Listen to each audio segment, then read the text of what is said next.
ఒక రాత్రి అంతా మొకాల మీద ఉండి అడుగుతున్నా, నువ్వు మాట్లాడతావంట కదా, నిన్ను నమ్మిన బిడ్డలు చెప్పారు, అది నిజమే అయితే నాకు ఆశ ఉంది నీ స్వరం వినాలని. నాతో మాట్లాడతావా ఈ రాత్రి?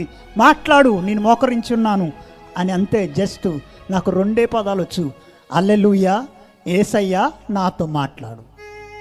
నాకు ఏరే ప్రార్థన రాదో, నాకు బైబిల్ తెలవదు, నేను చర్చికి ఎప్పుడు పోలేదు, నేను ఎన్నడూ చర్చికి పోలే, చర్చిలో అడుగు పెట్టలేదు, నాకు దేవుని వాక్యం ఏంటో నాకు తెలియదు. నాకు తెలిసిన 2 పదాలు. అందరూ హల్లెలూయా అంటారు యేసుప్రభుకి, హల్లెలూయా అంటే ఏంటో కానీ తెలవదు. ఆ రాత్రి నేను మోకరించి అంటున్నాను, హల్లెలూయా, యేసయ్యా నాతో మాట్లాడు. నువ్వు దేవుడు వంట కదా, నువ్వు మాట్లాడతావంట కదా, నేను అడుగుతున్నాను మాట్లాడు అని. ఆ రాత్రి నేను ఎదురు చూస్తున్నాను.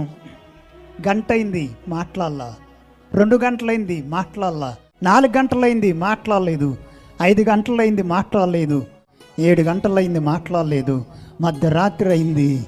అప్పుడు ఒక స్వరం నా దగ్గరకు వస్తుంది. ఆ స్వరం నా దగ్గరకు వస్తుంది. ఆయన అంటున్నాడు, ఈ ప్రాంతం అంతటికి రాబోయే దినములలో నిన్ను నా సాక్షిగా నిలబెట్టబోతున్నాను, నా సాక్షిగా నిలబెట్టబోతున్నాను. ఆయన పలుకుతూ ఉన్నాడు, నేను ఆ స్వరాన్ని వింటున్నాను. అప్పుడు నేను అనుకున్నాను, యేసు నిజమైన దేవుడు అని.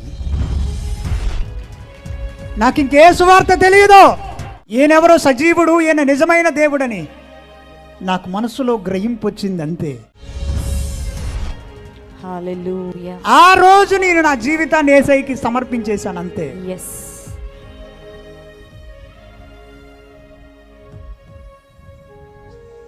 ఆ రోజు యేసయ్యకి నేను సమర్పించేసుకున్నాను. తర్వాత నన్ను తిప్పి తిప్పి తిప్పి తిప్పి ఇక్కడ తీసుకొచ్చాడు. స్తోత్రం. హల్లెలూయా, హల్లెలూయా. నీకు నేను చెప్పేది ఒకటే, ఏంటి అంటే ఆ రాత్రి నన్ను నిలబెట్టింది నేను యేసయ్య స్వరం వినాలన్న ఆశ.